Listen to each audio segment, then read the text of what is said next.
پڑھا ہوگا. لا حول ولا قوة الا بالله العلی العظیم. اعوذ باللہ السمیع العلیم من الشیطان اللعین الرجیم. الرحیم. الحمد للہ رب العالمین. الحمد للہ الذی ہدانا لہذا وما كنا لنهتدي لولا ان هدانا الله. لقد جاءت رسل ربنا بالحق. الصلاة والسلام والتحیۃ والاکرام علی سید الانبیاء والمرسلین شفیع المذنبین امام الحرمین والقبلتین وسیلتنا فی الدارین صاحب کعبہ و قوسین جد الحسن والحسین محبوب رب المشرقین و رب المغربین مولانا و مولا الثقلین سیدنا و نبینا و شفیعنا و طبیبنا و حبیبنا و کریمنا و امامنا و ملجانا و مغیثنا و اولنا و اوسطنا و آخرنا و کلنا حضور جناب ابو القاسم احمد مجتبی محمد مصطفیٰ صلی اللہ علیہ وآلہ وسلم واہل بیتہ الطیبین الطاہرین المعصومین المظلومین المنتخبین المنتجبین الغر المیامین واصحابہ المتقین المنتخبین المنتجبین ولعنۃ اللہ علی اعدائہم اجمعین من لیلنا ھذا الی قیام یوم الدین. اما بعد فقط قال اللہ تعالی فی الفرقان الحمید والمحکم کتابہ المجید وقولہ الحق. بسم اللہ الرحمن الرحیم. لقد کان لکم فی رسول اللہ اسوۃ حسنہ. صدق اللہ المولانا العلی العظیم وبلغنا رسولہ النبی الامین الکریم ونحن علی ذلک لمن الشاہدین والشاکرین والحمد للہ رب العالمین. آئیے ہم سب مل کر، اس سے پہلے کچھ کہوں کچھ سنیں، آئیے ہم سب مل کر اپنے نبی، مدینے کے تاجدار، کل عالم کے مالک و مختار حضور احمد مجتبی محمد مصطفیٰ صلی اللہ علیہ وآلہ وسلم اور ان کے اہل بیت کی بارگاہ میں بلند آواز سے درود پڑھیں. اللہم صلی علی سیدنا نبینا شفیعنا مولانا محمد بارک وسلم. صلو علیہ صلاۃ و سلام علیک یا رسول اللہ و اہل بیتک یا حبیب اللہ صلی اللہ علیہ وآلہ وسلم. یہ بارگاہ عالیہ میں، درگاہ وارثیہ دلی میں یہ دوسری مرتبہ میری حاضری ہے، اور بابا کا حکم اور میرے برادر عزیز جناب شاداب صاحب کا خلوص کہ میں آپ لوگوں کے روبرو دوبارہ حاضر ہوا ہوں. ابھی مجھ سے قبل آپ لوگوں نے ایک بہت ہی بہترین اور مدلل تقریر جناب علامہ و مولانا سید صادق حسینی صاحب قبلہ سے آپ نے سماعت کی، اور جو موضوع پہ وہ بول رہے تھے میں بھی چاہ رہا ہوں کہ جو چراغ انہوں نے جلایا ہے اسی چراغ سے دوسرے چراغ کو روشن کیا جائے. اس لیے کہ چراغ سے چراغ جلانا بری بات نہیں ہے، دوسرے چراغ کا تیل اپنے چراغ میں ہنڈیل لینا بری بات ہے. چراغ سے چراغ جلانا یہ کوئی بری بات نہیں ہے. بہرحال میں سوچ ہی رہا تھا کہ کس موضوع پہ گفتگو کروں. قبلہ نے مجھے موضوع دے دیا. میں نے قرآن مجید کی ایک بہت مختصر سی آیت کریمہ کی تلاوت کا شرف حاصل کیا اور اسے ہی سرنامہ کلام میں موضوع سخن قرار دیا.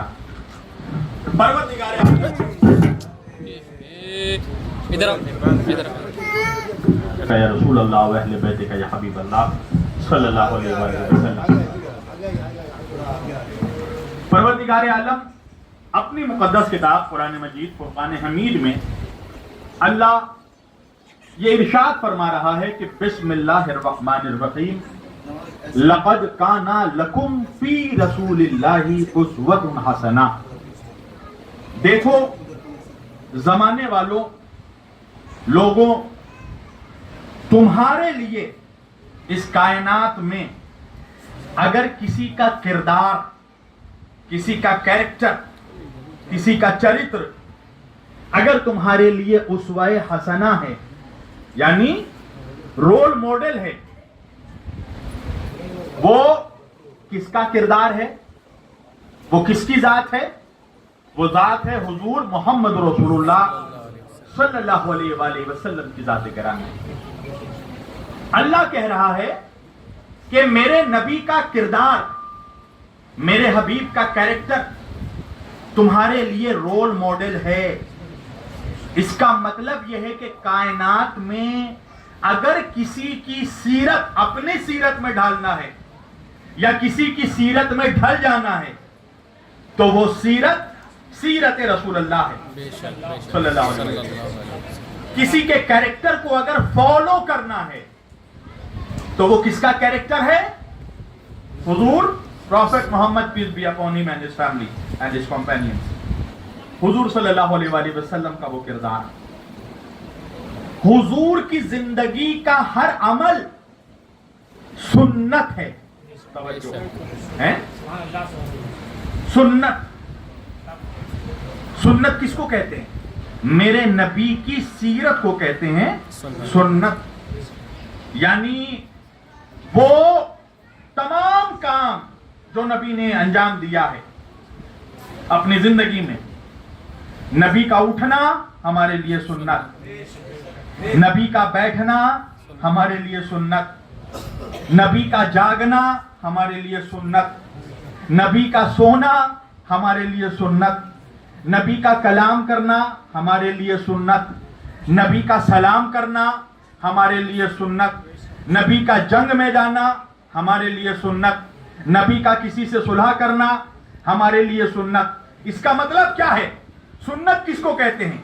یعنی کہ جیسے نبی کھڑے ہوتے تھے ہمیں ویسے کھڑے ہونا ہے، جیسے رسول بیٹھتے تھے، آقا بیٹھتے تھے، ویسے ہمیں بیٹھنا ہے، اس کو سنت کہتے ہیں۔ جیسے نبی کھاتے تھے ویسے کھانا سنت ہے، جیسے نبی پیتے تھے ویسے پانی پینا سنت ہے، جیسے نبی کلام کرتے تھے ویسے کلام کرنا سنت ہے، جیسے نبی سلام کرتے تھے ویسے سلام کرنا سنت ہے، جیسے نبی صلح فرماتے تھے ویسے صلح کرنا سنت ہے، جیسے نبی جنگ میں جاتے تھے اس سے جنگ کرنا سنت ہے۔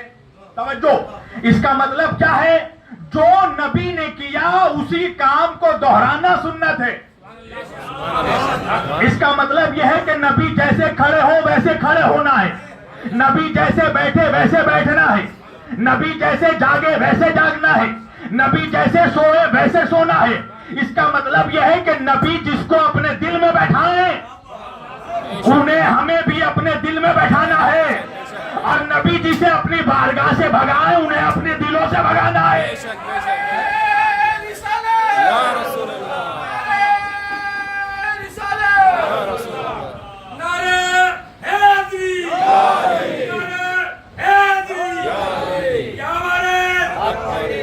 ہمیں ہر اس شخص سے محبت کرنا ہے جس سے آقا محبت کرتے ہیں، اور ہر اس فرد سے ہمیں نفرت کرنا ہے جس سے آقا نفرت کرتے ہیں۔ توجہ، جس گلی سے میرے آقا مڑ گئے ہمیں مڑ کر نہیں دیکھنا، جس گلی سے میرے آقا گزر گئے اس کے خاک کو چومنا ہمارے لیے سنت ہے، عقیدت ہے۔ تو نبی کے کردار کو فالو کرنا ہے، سنت یعنی lifestyle of prophet Muhammad peace be upon him and his family and his companions. میرے نبی کا کردار، کیریکٹر، ہمارے ان کا lifestyle, way of living, ان کی زندگی جینے کا، گزارنے کا طریقہ ہمارے لیے سنت ہے۔ ایک بات اس لیے میں کہہ رہا ہوں کہ یہاں میری ماں بہنیں بھی ہیں، اب یہ بہت زیادہ کوشش ہو رہی ہے کہ ہمیں ایک چیز یہ سمجھائی جا رہی ہے کہ مسلمانوں کا دین کچھ اور ہے، تہذیب کچھ اور ہے۔ آپ دیکھیے اکثر اس کا شکار ہماری ماں بہنیں بھی ہو رہی ہیں۔ ہماری ماں بہنیں آج کل ہندوستان میں یہ بولتی ہیں کہ ہاں ہمارا مذہب، ہمارا دھرم، ہمارا دین تو اسلام ہے مگر ہماری تہذیب کچھ اور ہے۔ میں نام نہیں لوں گا، توجہ، آپ لوگ دیکھ رہے ہوں گے میڈیا میں، نہیں، ہمارا دین بھی اسلام ہے اور ہماری تہذیب بھی اسلامی ہے۔ توجہ، اگر کلچر اسلامک نہ ہوتا تو اللہ کہتا ہی نہیں کہ میرے نبی کی سیرت کو فالو کرو۔ میرے نبی کے کردار کو فالو کرو. آپ بتائیں بھائی, ابھی یہاں پر آئے ہیں, اگر ہم چاہتے تو ہم شرٹ پینٹ میں بھی آ سکتے تھے, کچھ حرام تو نہیں ہے پہننا, مگر ہم آئے ہیں ابا قبا امامہ میں. کیوں؟ کہ اس لیے کہ یہی لباس رسول پہنتے تھے. توجہ. تو اب سنت یہ ہے کہ جو بھی صاحب ممبر پر جائے تو ویسا ہی لباس پہنے جیسے رسول اللہ پہنتے تھے. بات سمجھ میں آ رہی؟ یعنی کہ ان کا پہننا, اوڑھنا, چلنا پھرنا, جاگنا, سونا, کھانا, بیٹھنا, اٹھنا, سب کچھ ہمارے لیے سنت ہے. توجہ کیجیے گا. اب ایک سوال یہ پیدا ہوتا ہے کہ کیا آیا یہ سنت کوئی لمیٹڈ ٹائم کے لیے تھا, یعنی کوئی خاص وقت کے لیے فقط سنت تھا کہ بس اتنے وقت کے اتنے سال تک لوگ فالو کریں, اس کے بعد کے لوگ نہیں کر سکتے؟ ایسا کچھ تھا کہ بھائی نبی کے زمانے میں ہی ان کا کردار سیرت تھا اور نبی کے پردہ فرما جانے کے بعد اب قیامت تک ان کا کردار سیرت نہیں, ایسا کچھ ہے؟ نہیں. قرآن نے کوئی ٹائم, کوئی باؤنڈری, کوئی لمیٹیشن نہیں بتائی ہے. توجہ. جوانوں سے میری گزارش ہے, یہاں دیکھو بیٹا, تم موبائل میں جس کو بھی دیکھ رہے ہو اس سے خوبصورت میں ہوں, تھوڑا میری طرف توجہ. تھوڑی دیر کے لیے 1 گھنٹہ ذرا فوکس کے ساتھ اگر بیٹھ جائیں آپ اس مجلسوں میں, محفلوں میں, تو بہت کچھ لے کر جائیں. میں جانتا ہوں زمانہ بہت تیز رفتاری سے دوڑ رہا ہے. توجہ. میرے نبی کا کردار صرف نبی کی حیات طیبہ تک اسوہ حسنہ نہیں تھا, رول ماڈل نہیں تھا, بلکہ تا قیام قیامت تک جو بھی کائنات انسانی میں انسان پیدا ہوگا اس پر واجب ہے کہ رسول کی سیرت کو اپنائے. توجہ. میرے نبی کی سنت کو اپنائے. تو اب سوال, ایک کوشچن یہ پیدا ہوتا ہے کہ بھائی نبی کی زندگی میں جب تک حضور بظاہر موجود تھے تب تک تو ان کو فالو کرنا آسان تھا, مگر سوال یہ ہے کہ میرے نبی کے پردہ فرما جانے کے بعد سن 11 ہجری سے لے کر آج تک اور تا قیام قیامت تک اب ہم نبی کی سنت کیسے معلوم کریں گے؟ اس لیے کہ آنکھوں کے سامنے تو آقا موجود ہیں, نگاہوں کے سامنے تو موجود نہیں ہے. تو اب قیامت تک مسلمان کہاں سے سیرت لے؟ کیونکہ قرآن تو کہہ رہا قیامت تک اسوہ حسنہ ہے, رول ماڈل ہے میرے نبی کی سیرت. تو پھر نبی کے بعد ہم نبی کی سیرت کہاں سے لیں گے؟ تو سنو مسلمانوں, قیامت تک نبی کی سنت, نبی کی سیرت, نبی کا کردار, نبی کی حیات طیبہ, نبی کا وے آف لیونگ, نبی کا لائف سٹائل معلوم کرنے کے ہمارے پاس صرف 3 ریسورس ہیں. How many resources? اونلی 3. میری ماں بہنوں سے گزارش ہے ذرا خاموشی سے بیٹھ جائیں. دیکھیے یہ ولیوں کی بارگاہ ہے, ایسے ہی بارگاہوں میں تو معجزے ہوتے ہیں. اگر 10 عورت ایک ساتھ خاموشی سے بیٹھ جائے تو یہ معجزے سے کم نہیں ہے. بھائی ایسے بارگاہوں میں تو ہونا چاہیے معجزہ. تھوڑا سائلنٹلی بیٹھ جاؤ, اس کے بعد پھر ساس بہو کی کہانی سناتے رہنا گھر جا کر. یہاں ذرا 1 گھنٹے فوکس کر لو, ہو سکتا ہے تمہارے لائف میں بھی کچھ چینجز آ جائے. توجہ, کیونکہ بات جو کر رہا ہوں بہت امپورٹنٹ ہے. مجھے معلوم ہے آج کے یوتھ کے پاس اتنا ٹائم کہ وہ دن بھر بیٹھ کر تفسیر قرآن پڑھے, حدیث پڑھے, بخاری پڑھے, ترمذی پڑھے, تو یہی وہ ٹائم ہوتا ہے 1 گھنٹے میں تمہیں سب کچھ پڑھا دیتا ہے. یہ ہمارے پسینے نہیں بہتے, خون جگر بہتا ہے. 1 گھنٹے کی تقریر کے پیچھے ایک خطیب کی کم از کم 1 مہینے کی محنت ہوتی ہے, اور وہ تمہیں پیش کر رہا ہوں. سننا 1 گھنٹے بس. توجہ. تو اب میرے نبی کے بعد میرے نبی کی سنت, سیرت ہم کیسے معلوم کریں؟ تو نبی کی سیرت معلوم کرنے کے مسلمانوں کے پاس صرف 3 ریسورسز ہیں, صرف 3 ذرائع ہیں. پہلا ذریعہ, توجہ, پہلا ریسورس نبی کی سیرت معلوم کرنے کا اصحاب. دیکھو میں پہلا ریسورس بتا رہا ہوں. صحابہ کرام رضوان اللہ تعالی اجمعین. توجہ, نبی کے صحابہ, باوفا صحابہ جو آخری سانس تک نبی کے وفادار رہے. نبی کے اصحاب کے ذریعہ ہم نبی کی سیرت معلوم کریں, نبی کی سنت معلوم کریں, طریقہ زندگی کا پتہ لگائیں. دوسرا ریسورس کیا ہے میرے نبی کا لائف سٹائل, نبی کی سیرت معلوم کرنے کا. دوسرا ریسورس ہے ازواج.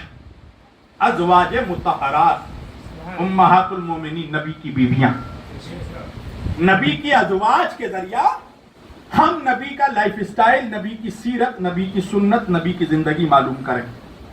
اور تیسرا ریسورس جو ہے نبی کی سیرت اور سنت معلوم کرنے کا، وہ تیسرا ریسورس ہے اہل بیت کا، family, household of prophet Muhammad peace be upon him and his family, نبی کے گھر والے، نبی کے اہل البیت، نبی کی اولاد، نبی کے ڈسینڈنٹس، نبی کی ذریت، نبی کے اہل بیت، یہ تیسرے ریسورس ہیں۔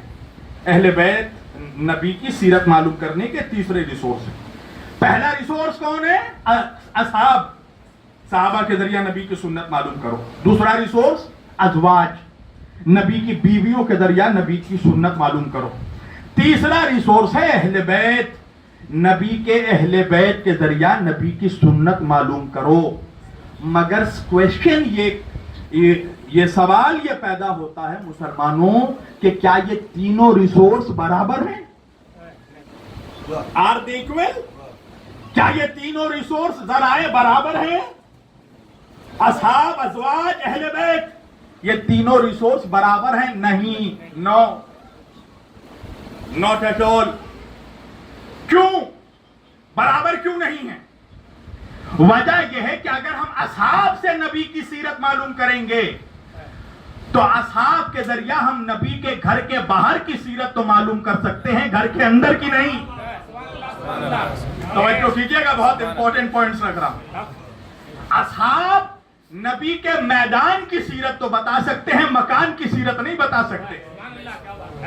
گھر کے اندر نہیں جا سکتے غیر محرم ہیں، تو گھر کے باہر کی زندگی تو اصحاب بتائیں گے، گھر کے اندر کی نہیں۔ اچھا، ازواج کے ذریعہ اگر ہم نبی کی سیرت معلوم کرے، سنت، تب بھی ہم کو کمپلیٹ سنت معلوم نہیں ہوگی۔ کیوں؟ اس لیے کہ ازواج گھر کے اندر کی سنت تو بتائیں گی، باہر کی نہیں۔ مکان کی سیرت تو بتائیں گی، میدان کی نہیں۔ تو پتا چلا اگر صحابہ سے سنت معلوم کریں گے تو آدھی سنت تو ملے گی، آدھی نہیں۔ مکان کی سیرت ملے، میدان کی سیرت ملے گی، مکان کی نہیں۔ ازواج سے اگر سنت لیں گے تو گھر کے اندر کی سنت معلوم ہوگی، باہر کی نہیں۔ آدھی سیرت معلوم ہوگی، آدھی نہیں۔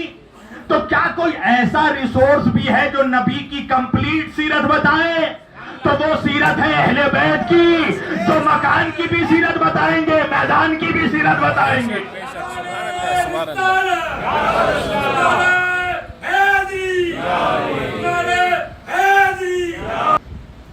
وہ واحد سنگل ریسورس ہیں جو نبی کے گھر کے اندر کی بھی سیرت بتائیں گے اور باہر کی بھی، اس لیے کہ گھر کے اندر بھی نبی کے ساتھ ہیں، گھر کے باہر بھی علی نبی کے ساتھ ہیں۔ اچھا، صحابہ کے ذریعہ اگر ہم سیرت معلوم کریں گے تو صحابہ میدان کی بھی سیرت اتنی ہی بتا پائیں گے جتنے سال وہ نبی کے ساتھ رہے ہوں گے۔ بات سمجھ میں آ رہی ہے میں کیا بول رہا ہوں؟ جیسے حضرت ابو ہریرہ، یہ ایمان کب لائے ہیں؟ 7 ہجری کے بعد، جنگ خیبر کے بعد ایمان لائے ہیں، اور میرے نبی نے پردہ کیا ہے 11 ہجری، یعنی کہ ٹوٹل اگر آپ نکالیے گا کل ملا کر تو 3.5 سال رہے ہیں صرف حضرت ابو ہریرہ۔ کتنے سال رہے نبی کے ساتھ؟ اونلی 3.5 ایئر، 3.5 سال نبی کے ساتھ رہے۔ تو اگر حضرت ابو ہریرہ سے ہم سیرت معلوم کریں، سنت، تو کیا کمپلیٹ سیرت معلوم ہوگی؟ نہیں نا، وہ صرف 3.5 سال کی ہی بتا پائیں گے، کیونکہ اتنی ہی پیریڈ نبی کے ساتھ رہے۔ اور میرے نبی کی ٹوٹل ظاہری عمر کتنی تھی؟ 63، یعنی اگر حضرت ابو ہریرہ سے سیرت لیں گے تو 3 ایئرز کی سیرت ملے گی، 60 ایئرز کی نہیں۔ توجہ کیجئے میں جو بول رہا ہوں۔ اچھا، اگر ازواج کے ذریعہ بھی ہم نبی کی سیرت معلوم کریں گے تو نبی کی ہر بیوی اتنی ہی سیرت بتائے گی مکان کے اندر کی جتنے سال وہ نبی کی زوجیت میں رہی ہو۔ آپ سمجھ رہے ہیں میں کیا بول رہا ہوں؟ 25 ایئرس آف ایج، جب میرے نبی کا 25 سال کی جب نبی کی عمر تھی تو نبی کی شادی حضرت خدیجۃ الکبریٰ سے ہوئی۔ مسلمانوں کی پہلی اماں جان کون ہے؟ ام المومنین حضرت سیدہ خدیجۃ الکبریٰ سلام اللہ علیہا۔ نبی کی زوجیت میں اور کتنے سال رہی یہ؟ 25 ایئرس. اور 25 سال تک، یعنی کہ 25 سال کی عمر میں رسول اللہ کا نکاح ہوا جناب خدیجہ سے، اور 50 سال کی عمر تک میرے نبی نے دوسرا نکاح نہیں کیا. کیا کہنے اس بی بی کا؟ جب تک بی بی خدیجۃ الکبریٰ زندہ رہی، حیات سے رہی، تب تک نبی نے دوسرا نکاح، دوسری شادی نہیں کی. سارا نکاح نبی نے کیا ہے 52 ہجری کے بعد، یعنی جناب خدیجہ کے انتقال کے بعد. 53 ہجری سے لے کر، یعنی 53 سال کی عمر سے لے کر 63 سال کی عمر تک میرے نبی نے تقریباً 11 نکاح کیے. کتنے؟ 53 سے لے کر، یعنی جتنا نکاح نبی کا ہوا ہے اینڈ کے 10 سالوں میں. توجہ. تو اگر ان بیویوں سے ہم نبی کی سیرت معلوم کریں گے تو وہ زیادہ سے زیادہ نبی کی 10 سال کی زندگی کی سیرت بتا پائیں گی، 53 سال کی سیرت نہیں بتا پائیں گی. توجہ. مگر اہل بیت وہ واحد ریسورس ہیں جو نبی کی کمپلیٹ زندگی بتائیں گے. آپ کہیں گے مولانا ایک مثال دیجئے کیسے؟ بھئی ایک بات بتائیے، اللہ کیا کہہ رہا؟ لقد کان لکم فی رسول اللہ اسوۃ حسنہ. میرے نبی کا کمپلیٹ، میرے نبی کی سیرت پوری زندگی، یعنی بچپن سے لے کر جوانی اور بزرگی تک پوری زندگی نبی کی ہمارے لیے سیرت ہے. اچھا ایک بات بتائیے، نبی نے اعلان رسالت کب کیا؟ 40 سال کی عمر میں نا. مسلمان کب ہوئے مسلمان؟ 40 سال کے بعد. جب نبی 40 ایئرس کے ہو گئے، اعلان کیا، بھئی اسی کے بعد تو صحابہ نے کلمہ پڑھا نا، تبھی تو مسلمان ہوئے نا. مگر سوال یہ ہے کہ 40 سال تک نبی کیا تھے یہ کون بتائے گا؟ بھئی 40 سال کی عمر میں نبی نے اعلان رسالت کیا، پھر سب مسلمان ہوئے، اور اس کے بعد نبی 23 سال تک دنیا میں بظاہر رہے. 63 سال کی عمر میں انتقال ہوا میرے آقا کا. تو اس کا مطلب یہ ہے کہ تمام صحابہ سے 1,26,000 companions of Prophet Muhammad صلی اللہ علیہ وسلم، اگر تقریباً 1,26,000 صحابہ سے، تمام صحابہ سے بھی اگر ہم سیرت معلوم کریں گے نبی کی، تو وہ بھی نبی کی زندگی کے آخری 23 سال کی سیرت تو بتا پائیں گے، پہلے کے 40 سال کی سیرت نہیں بتائیں گے. تو اب سوال یہ ہے کہ پہلے 40 سال تک نبی کی سیرت کون بتائے گا؟ اس لیے کہ 40 سالوں میں تو راوی کا باپ بھی مسلمان نہیں ہوا تھا. تو پتا چلا کہ اگر 40 سال کی سیرت معلوم کرنی پڑے گی تو کسی اور کے باپ کے پاس نہیں، علی کے بابا کے پاس آنا پڑے گا. سبحان اللہ سبحان اللہ. مولا علی کے بابا کے پاس آنا پڑے گا. بے شک. افسوس کا مقام یہ ہے کہ مسلمانوں کو نبی کا سرما تو یاد ہے، مگر آنکھوں میں جو سرما لگاتا تھا وہ نہیں یاد ہے. نبی کا کنگا کرنا تو یاد ہے، نبی کے بال کون سنوارتا تھا یہ یاد نہیں. نبی کا کھانا تو یاد ہے، مگر بچپن میں نبی کو نوالا بنا کر کھلاتا کون تھا یہ یاد نہیں. سبحان اللہ سبحان اللہ. اس ذات کا نام ہے ابو طالب. بے شک بے شک. اور افسوس ہے مسلمانوں کی منحوسیت پر کہ علی کے بوس میں اسی ذات کو کافر کہہ دیا. بوڑھا توتا پڑھے کلمہ تو مسلمان ہو جائے، اور وہ مسلمان بھی نہیں کلمے کو پہلا جس نے. ہے نا بھائی، عجیب و غریب بات ہے. اچھا لوگ دیکھیے باپ کے ایمان پر بحث کرتے ہیں مگر بیٹے کے کلمے پہ کوئی بحث نہیں کرتا. کوئی بھی مسلمان مجھے دکھائیے جس نے کبھی بحث کیا ہو کہ علی نے بھی کلمہ پڑھا کہ نہیں. کوئی نہیں بحث کرتا. مگر علی کے بابا نے کلمہ پڑھا یا نہیں، حضرت ابو طالب نے کلمہ یا پڑھا یا نہیں، یہ اس پہ مولوی بحث کرتا ہے. میں نے کہا رے بیٹے بھائی، باپ کے ایمان پر بحث کرتا ہے، بیٹے کے کلمے پہ بحث کیوں نہیں کرتا ہے؟ تو مولوی کہنے لگا رے علی کے کلمے پہ کون بحث کرے، علی تو خود کلمے کی گود میں پلا ہے، اللہ جانے آپ کہاں ہے. بھائی عجیب بھی ہے نا، مولوی کی سوچ بھی عجیب ہے. جو کلمے کی گود میں پلا ہو اس پہ بحث نہیں ہوتی، اور کلمہ جس کے گود میں پلا ہو. سبحان اللہ سبحان اللہ.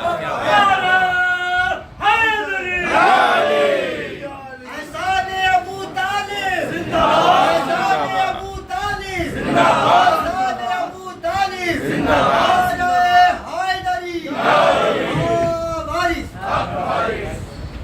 کلمہ جس کی گود میں پل رہا ہو اس کے ایمان پر بحث کر رہا ہے. آج مسلمان بڑے زوروں سے کانفرنسز ہو رہے ہیں مسلمانوں کی یہ بدحالی کیوں ہے, ہر جگہ ہم مار کیوں کھا رہے ہیں. یہ حضرت ابو طالب کی گستاخی کا پھٹکار ہے. یزید کے باپ پہ اگر کوئی کچھ کہہ دے تو بہت بوال ہو جائے, اور علی کے باپ پہ جو چاہو تم بول دو. ابھی اس کی اولادیں باقی ہیں. دیوا شریف جاتے ہیں نا آپ, وارث پاک کی بارگاہ میں جاتے ہیں, کون ہے یہ؟ نبی کے نواسے ہیں نا. مخدوم اشرف جہانگیر سمنانی رحمت اللہ کی چوچو شریف کون ہے؟ رسول کے نواسے. غریب نواز اجمیر شریف کون؟ نبی کے نواسے. مگر میں ایک بات کہوں گا, جو ابو طالب کا نمک حرام ہے نا, اسے چاہیے کہ آج کے بعد سے دیوا نہ جائے, اجمیر نہ جائے, کہ چوچا نہ جائے. اس لیے کہ حسن ابن علی سے لے کر حسین ابن علی تک, اور حسین ابن علی سے لے کر خواجہ معین الدین تک, خواجہ معین الدین سے لے کر مخدوم سمنا تک, مخدوم سمنا سے لے کر وارث علی تک, حسن ابن علی سے لے کر وارث علی تک, یہ جتنے سید ہیں, جتنے ولی ہیں, اگر ان سب کا نانا مصطفیٰ ہے تو دادا ابو طالب ہے. بے شک بے شک سبحان اللہ.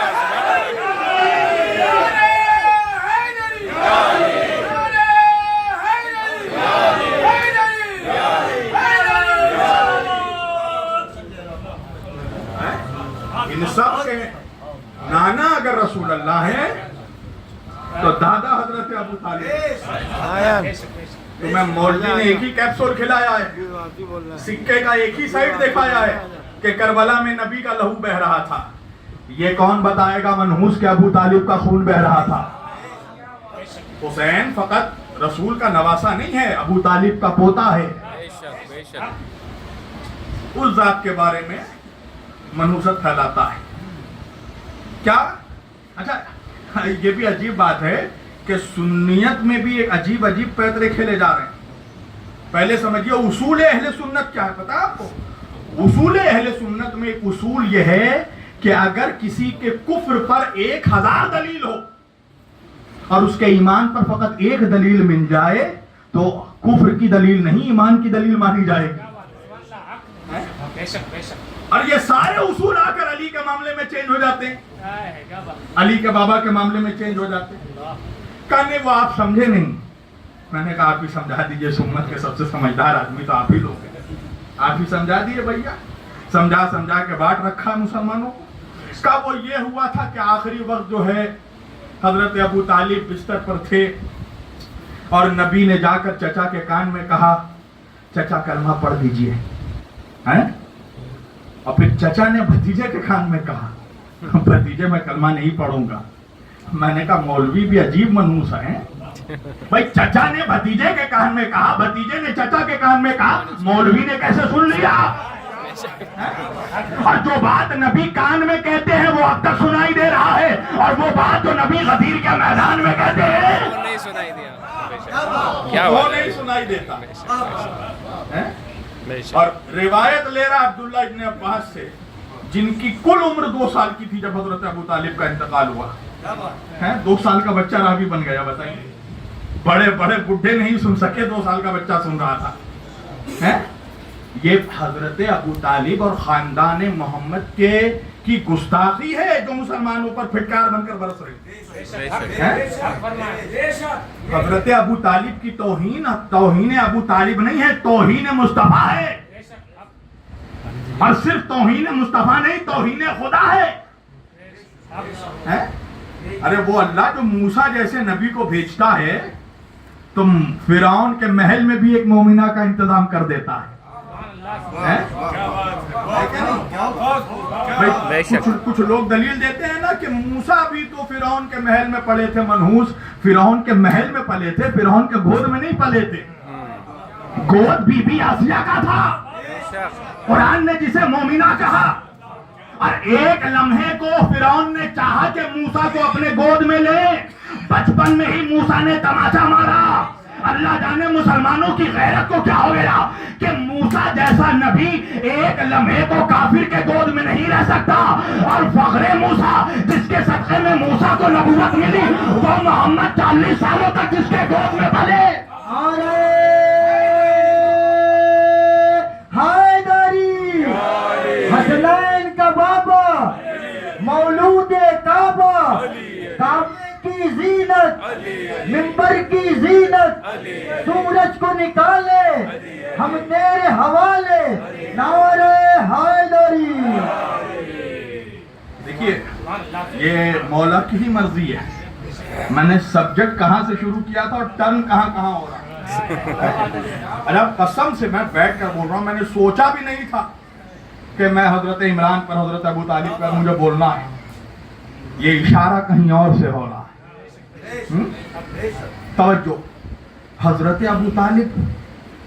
اچھا اگر حضرت ابو طالب کافر تھے نعوذ باللہ, تو تمہیں معلوم ہے یہ چیزیں بتائی نہیں جاتی مسلمانوں کو. نکاح کرتے ہو نا, نکاح میں مولوی کیا بولتا ہے, نکاح ہو من سنتی. نکاح اس لیے کرتے ہیں کہ نبی کی سنت ہے.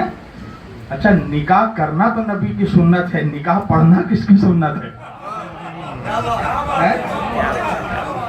یہ بھی تو ذرا مولوی سے پوچھا جائے کہ میری جان نکاح کرنا تو سنت ہے, پڑھنا کس کی سنت ہے؟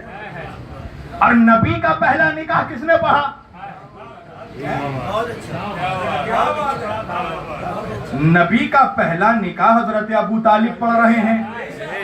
تو اگر ابو طالب کافر ہیں نعوذ باللہ, تو پھر ہر مولوی کو چاہیے اپنا نکاح پنڈت سے پڑھوائے. کیا بات ہے بھائی اس لیے کہ سنت بن گئی نا. صحیح بات. اگر نبی نے اپنا نکاح کافر سے پڑھایا تو قیامت تک یہ سنت ہے کہ کافر سے نکاح پڑھاؤ. تو تم کسی سوامی سے کیوں نہیں پڑھاتے ہیں؟ میں ایک مولوی صاحب کے بیٹے کے نکاح میں ایک سوامی کو لے کر پہنچا. کہا مولانا پاگل ہو گئے, میرے بیٹے کا نکاح سوامی پڑھے گا؟ میں نے کہا منوس ہے تو, 2 کوڑی کا مولوی, تیرے بیٹے کا نکاح کوئی سوامی نہیں پڑھ سکتا. اور جس کا کلمہ پڑھ کر تو مومن ہوا ہے, مسلمان ہوا, اس رسول کا نکاح جس نے پڑھا وہ کافر. اچھا دیکھیں کلچر کی بات چلی تو ہمارے نکاح میں بھی ایک کلچر چلتا ہے. وہ کلچر آپ نے بھی نوٹس کیا ہوگا, ہر شادی میں نکاح میں, شاداب بھائی کا نکاح ہوتا ہے. جی ہو گیا ماشاءاللہ. تو آپ نے دیکھا ہوگا, جو موجود ہوں گے, آپ نے دیکھا ہوگا کہ جب بھی کسی کا نکاح ہوتا ہے تو پہلے قاضی صاحب آتے ہیں. آنے کے بعد دلہے کا صحرا اٹھاتے ہیں, اور صحرا ذرا کلمہ پڑھ کے سنا میری جان, تھوڑا کلمہ پڑھ کر سناؤ. ایک دن میں نے قاضی سے پوچھا کہ بھیا دولہے کی کلمہ کیوں دولہے سے سن رہے ہو, کیوں پڑھوا رہے ہو؟ کہا چیک کر رہے ہیں دولہا مسلمان ہے کہ نہیں. قاضی آتا ہے پہلے دولہے سے کلمہ پڑھواتا ہے, چیک کرتا ہے مسلمان ہے کہ نہیں. اچھا آپ نے کوئی ایسا نکاح دیکھا کہ صحرا اٹھا کر دولہے نے قاضی سے کہا ہو کہ ذرا آپ بھی تو کلمہ پڑھ کر سنائیے, ذرا دیکھیں آپ بھی مسلمان ہیں کہ نہیں. عجیب بات ہے, کسی عام گنہگار کے مسلمان کے قاضی سے بھی کلمہ نہیں پوچھا جاتا, اور وہ کہ جس نے مصطفیٰ کا نکاح پڑھا ہو, جو محمد کا قاضی ہو, جو رسول کا نکاح پڑھے. اور دیکھیے تاثیر دیکھیے حضرت ابو طالب کے خطبے کی, کہ نبی نے اپنی زندگی میں 11 سے 12 نکاح ملتا ہے تاریخ میں. جتنا نکاح نبی کا ہوا ہے, وہ نکاح جو ابو طالب نے پڑھا ہے, نسل رسول اسی نکاح سے چلی ہے.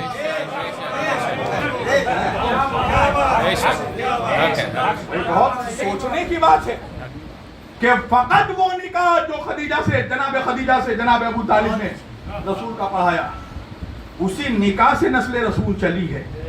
اب بات سمجھ میں آئی کہ اللہ کو ابو طالب سے اس قدر اللہ کو محبت ہے کہ اللہ نے اسی نسل پر قیامت تک درود واجب کر دیا. جس خطبے سے نسل مصطفیٰ چلی ہے ابو طالب کے, اسی نسل پر قیامت تک درود بھیجنا پڑے گا. یہ ہے تاثیر حضرت ابو طالب کے لہجے کی. اور خطبہ کیا پڑھا حضرت ابو طالب؟ پہلا جملہ خطبے کا الحمدللہ الذی, تعریف ہے اس اللہ کی جس نے ہمیں نسل ابراہیم میں پیدا کیا اور اسماعیل کی ذریت میں پیدا کیا. اچھا یہ بھی عجیب کافر ہے نا جو اللہ کی حمد کر رہا ہو. سوچیے آپ یہ الحمدللہ الذی مولوی جو بار بار پڑھتا ہے اس سے پوچھے کہ تیرے ابا نے سکھایا یا علی کے بابا نے سکھایا؟ قربا پڑھنا، نکاح پڑھنا، قسم سے یہ خدا کی توہین ہے حضرت ابو طالب کی توہین کرنا. کہ کیا نعوذ باللہ اللہ اپنے حبیب کے لیے اس گود کا بھی انتظام نہیں کروا سکتا تھا؟ ایک مقدس گود کا بھی انتظام نہیں کروا سکتا تھا؟ جس سینے پر اللہ نے قرآن نازل کیا وہ سینہ کتنا مقدس ہوگا؟ آپ مجھے بتائیے. قرآن آپ لوگ جتنی کتابیں ہیں جغرافی، ہسٹری، میتھس، یہ سب کہیں پر بھی رکھ دیتے ہیں، قرآن پہ ایسے ہی رکھتے ہیں؟ نہیں نا. قرآن کے لیے ایک پرٹیکولر پلیس ہوتا ہے، رحل. اب مجھے کہنے دو کہ قرآن محمد کا رحل ہے آغوش ابو طالب. اللہ نے اپنے بولتے ہوئے قرآن کو جس رحل میں رکھا ہے اس گود کا نام ہے ابو طالب. ابو طالب کا لہو بہ رہا ہے کربلا میں. ابو طالب نے اپنی نسلیں قربان کر دی ہیں شریعت محمدی کی حفاظت کی خاطر. آج ان کے خلاف بول رہا ہے جن کی اولادوں نے، جن کی نسلوں نے قربانیاں پیش کی. آج بھی آپ دیکھیے اگر عالم اسلام کو کسی نے سرخرو رکھا ہے تو ابو طالب کی اولادوں نے.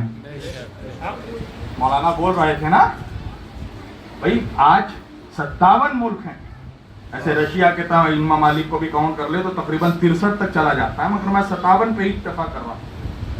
57 ملک ہیں، ہم مسلسل غازہ پہ حملہ ہو رہا ہے. سب دیکھ رہے ہیں، لاش کے چتھڑے دیکھ رہے ہیں، تصویریں آ رہی ہیں، بچے مر رہے ہیں. کسی کے منہ میں اتنی زبان نہیں ہے کہ اسرائیل کو کم از کم ڈانٹ کر بھی کہے کہ اسے روک ڈالو. کون اٹھا؟ وہی اٹھا جس کے خلاف مولوی آپ کو غلط تھا. میں کھول کر بول رہا ہوں، سنی لوگ نہیں اٹھے، شیعہ لوگ اٹھے. اس لیے کہ شیعہ سنی کی منحوسیت بھی ہمارے یہاں سے ختم ہونی چاہیے. آپ کو معلوم ہے ایک بھی شیعہ نہیں ہے فلسطین میں مرنے والا. فلسطین پہ جتنے بچے، مسلمان عورتیں مر رہی ہیں، ایک بھی شیعہ نہیں ہے، سب کے سب سنی ہیں. اور سنی بھی کیسے؟ ایکسٹریمسٹ، یعنی سلفی آئیڈیولوجی کے ماننے والے ہیں. توجہ، سلفی طریقے پہ چلنے والے، سلف کو ماننے والے، ایکسٹریم لیول کے سنی. فلسطین میں بچے مر رہے ہیں وہ بھی سنی، عورتیں مر رہی ہیں وہ بھی سنی، مرد شہید ہو رہے ہیں وہ بھی سنی. اور ان سنیوں کی حفاظت کے لیے کوئی ملک اٹھا تو شیعہ ملک. تمام سنی ملک خاموش، سعودی خاموش، قطر خاموش، عمان خاموش، سب خاموش. کوئی بولا تو ایران بولا. کسی نے 500 ڈرون مارا تو ایران نے مارا، 350 میزائل مارا تو ایران مارا. ایران نے مارا. پتہ ہے کیوں؟ وجہ یہ ہے کہ جتنی سنی مملکتیں ہیں نا، مملکتیں، ان کا اگر بادشاہوں کا ڈی این اے ٹیسٹ کرو گے تو مجھے تو لگتا ہے کہ پہلی بات تو زیادہ تر کا ڈی این اے یزید سے ملے گا، کسی کا شمر سے، ہرملہ سے، خولی سے ملے گا. زیادہ تر کا ڈی این اے کنفرم ہے بنی امیہ سے ملے گا. توجہ، کسی کا یہودی سے ملے گا، نصرانی سے ملے گا. مگر ایران کے جو سپریم لیڈر ہیں ان کا نام ہے سید علی خامنائی. اگر ان کا ڈی این اے چیک کرو گے تو امام حسین سے ملے گا، مولا علی سے ملے گا، رسول اللہ سے ملے گا، حضرت ابو طالب سے ملے گا. تو تم نے دیکھا آج بھی اگر کسی کا خون بول رہا ہے تو وہ ابو طالب کا خون بول رہا ہے. تم لڑتے رہو، تم لڑتے رہو، تم مرتے رہو ہندوستان پاکستان میں، شیعہ سنی کرتے رہو منحوسوں کی طرح. مگر غازہ کے مسلمان مظلوم سمجھ گئے ہیں کہ اگر کسی میں دم ہے تو وہ صرف شیعہ قوم میں. میں کھول کے بول رہا ہوں، کسی کو میری بات اچھی لگے بری لگے، فیکٹ ہے، حقیقت ہے یار. حقیقت جتنے جلدی مان لو اچھا ہے. مولوی نے تمہیں وہ شوگر کھلایا ہے کہ سب کو شوگر ہو چکا ہے. تھوڑا کڑوا گھوٹ بھی کبھی کبھار نگلنے کے عادی بنو. اور مولا علی فرماتے ہیں کہ شہد کے علاوہ شہد کے علاوہ ہر میٹھی چیز میں زہر ہے اور زہر کے علاوہ ہر کڑوی چیز میں شفا ہے. تو تھوڑا کڑوے گھونٹ بھی نگلنے کی عادت ڈالو تاکہ پیوریفائی ہو سکو. دیکھو آج دنیا میں کیا ہو رہا ہے. تمہیں لڑا رہا تھا مولوی شیعہ سنی کے نام پر، مگر آج انہی سنیوں کے لیے کوئی بول رہا ہے تو وہی شیعہ ملک بول رہا ہے. وہی ایران کا کیا تھا بھائی؟ جب سعودی خاموش تھا، قطر خاموش ہے، دبئی جب منحوسوں کی طرح عیاشی کر رہا. آپ سوچئے جب فلسطین کے بچے شہید ہو رہے تھے، یہ سعودی منحوس شکیرہ کو بلا کر ڈانس کروا رہے تھے ریاض میں. سعودی عرب میں شکیرہ ناچ رہی تھی اور وہاں مظلوم بچے شہید ہو رہے ہیں. یہ کون سی سنیت ہے یار؟ سنیت خالی یا نبی سلام علیکہ پڑھنے کا نام ہے اور باقی وقت سب مرتے جائیں، کوئی بولنے والا نہیں ہو. یہ ہے سنیت. اگر کوئی اٹھا ہے اسلامی جذبہ لے کر تو وہ ایران اٹھا ہے. مانو اس چیز کو. اتحاد امت پر کوئی کام کر رہا ہے تو ایران کر رہا ہے. کیوں؟ اس لیے کہ وہاں ابو طالب کے پوتے کا روضہ ہے، امام علی رضا کا روضہ ہے. تمہیں مولوی نے بتایا بھی نہیں کہ امام علی رضا علیہ السلام کی شخصیت کیا ہے. اللہ اکبر. حسین کا شہزادہ ہے. ائمہ اہل بیت میں 8ویں امام ہیں امام علی رضا علیہ السلام. کون امام علی رضا؟ جن کے بابا کا نام ہے امام موسیٰ کاظم علیہ السلام. کون امام موسیٰ کاظم؟ جن کی نسل سے غریب نواز بھی ہیں، وارث پاک بھی ہیں.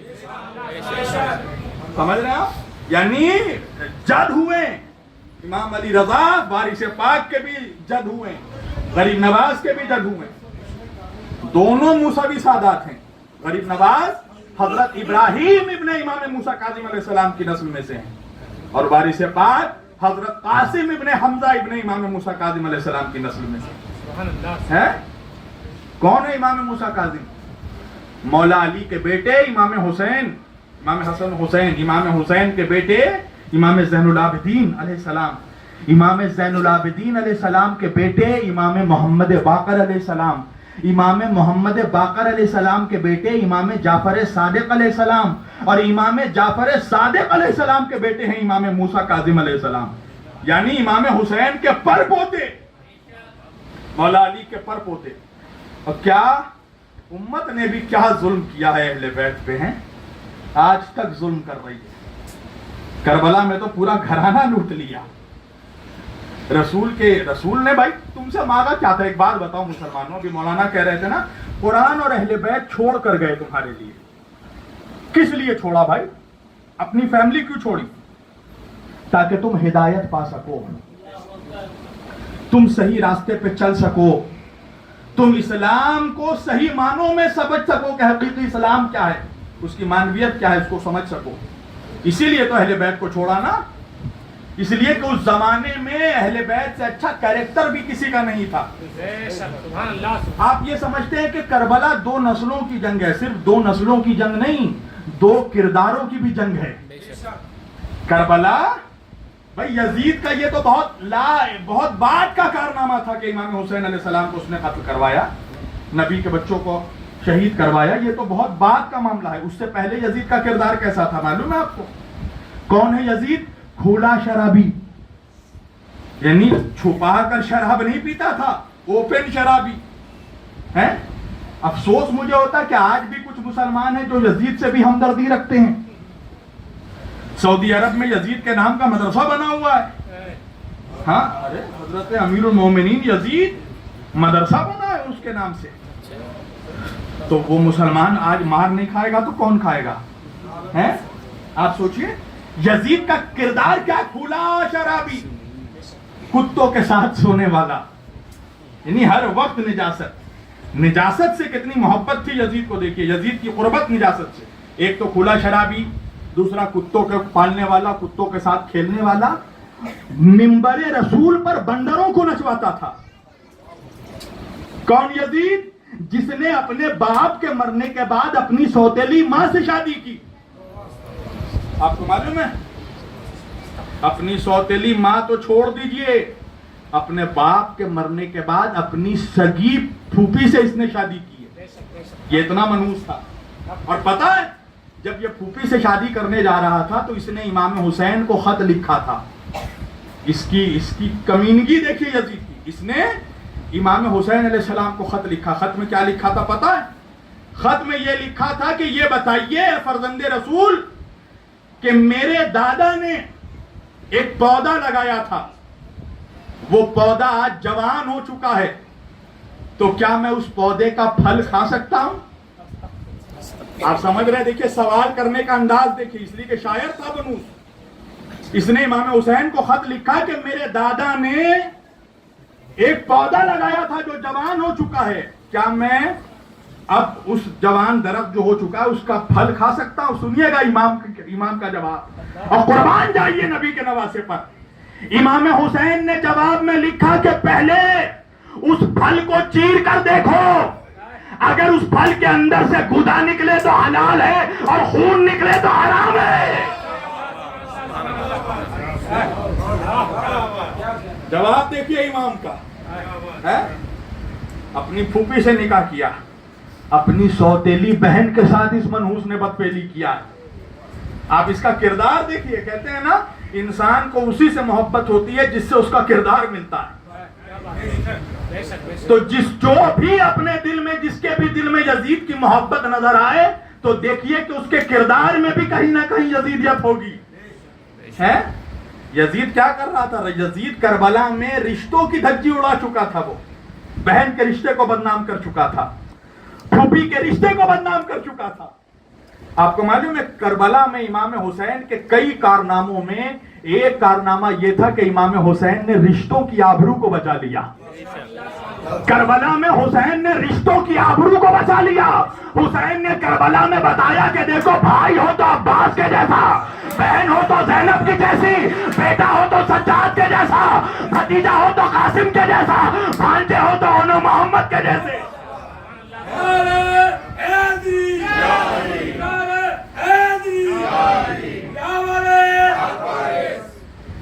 ابو طالب کی اولادوں نے کربلا میں رشتوں کی آبرو کو بچا لیا, ورنہ یزید رشتوں کی آبرو کو پامال کر چکا تھا. تو اللہ کے رسول نے اہل بیت کو ہمارے لیے چھوڑا تھا, اور اہل بیت کو ہم سے کچھ چاہیے بھی نہیں تھا, اور ہماری اوقات کیا ہے جو ہم ان کو دے سکیں. سارا اسلام پلا ہے ابتدائی زمانے میں حسین کی دادی کے مال پر, جناب خدیجہ کے مال پر پلا ہے. اگر یہ دو شخصیتیں نہیں ہوتی ابتدائی اسلام میں, ایک ابو طالب اور دوسری خدیجہ, تو اسلام مٹ چکا ہوتا, پھیلنے سے پہلے مٹ چکا ہوتا.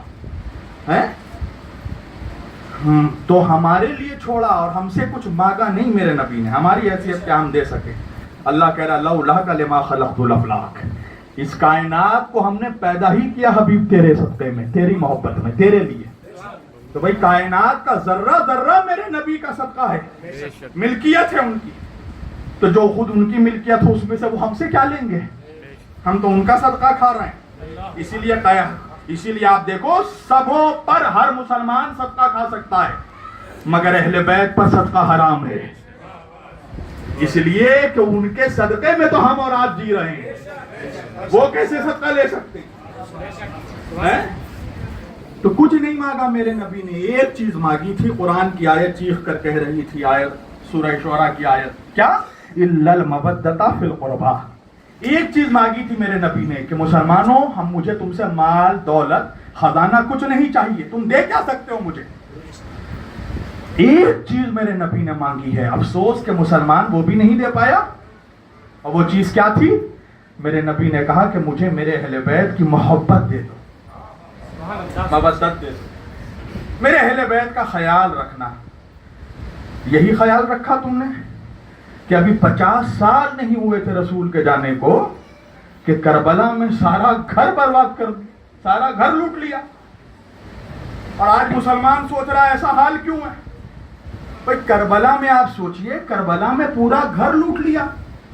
11 ہجری کو نبی نے پردہ کیا ہے, انتقال کیا ہے, اور 61 ہجری میں کربلا ہوئی ہے, یعنی 50 سال کا گیپ ہے نبی کی زندگی اور کربلا سے. 50 سال میں ایک نبی کی امت نبی کے آل کی ایسی دشمن ہو گئی کہ سارا گھر لوٹ لیا.